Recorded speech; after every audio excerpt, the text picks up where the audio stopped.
అందరికీ నమస్కారం. ఈరోజు మన చందానగర్ ఎక్స్ కార్పొరేటర్ బొబ్బా నవత గారు జాయినింగ్ ఇక్కడ రండి.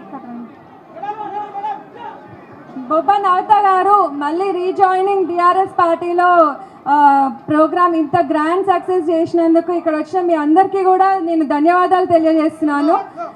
నవత నేను ఒకటేసారి అసలు ఫస్ట్ టైం కార్పొరేటర్ లాగా గెలిచినాం.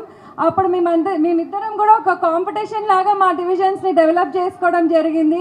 అప్పుడు మనకి తెలంగాణ వచ్చిన స్టార్టింగ్ కావడంతో ప్రతి పని కూడా మనం ఒక ఆర్గనైజ్డ్ వేలా ఎంత మంచిగా అంటే మేము ఏ పని ఉన్నా కూడా మనం అప్పటి మున్సిపల్ మినిస్టర్ కేటీఆర్ గారి దగ్గరికి వెళ్ళి శాంక్షన్స్ తెచ్చుకొని ఒక ఆర్డర్లో డెవలప్మెంట్ వర్క్స్ అనేవి చేసుకునేది. ఇంకా మనందరికీ కూడా తెలుసు లాస్ట్ 10 years మన గవర్నమెంట్ ఉన్నప్పుడు ఎక్కువ వర్క్స్ అన్నీ కూడా శేర్లింగంపల్లి కాన్స్టిట్యున్సీలో జరిగినాయి.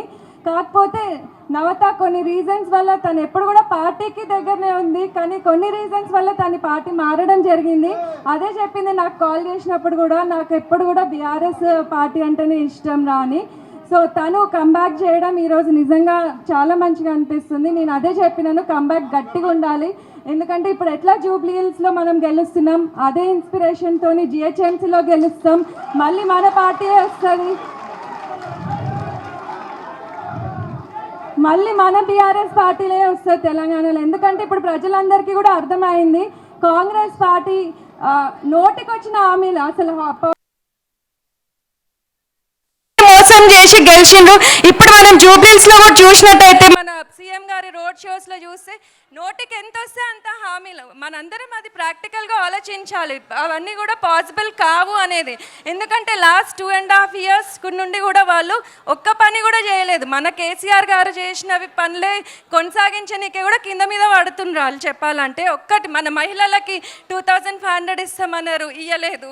తులం బంగారం అన్నారు, అవి కూడా ఇవ్వలేదు.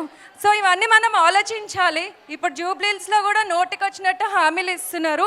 సో ప్రజలందరూ కూడా అన్ని గమనిస్తున్నారు. సో జూబ్లీహిల్స్ ఎలక్షన్తోని కాంగ్రెస్ పార్టీకి ఒక బుద్ధి చెప్తారు మన ప్రజలు.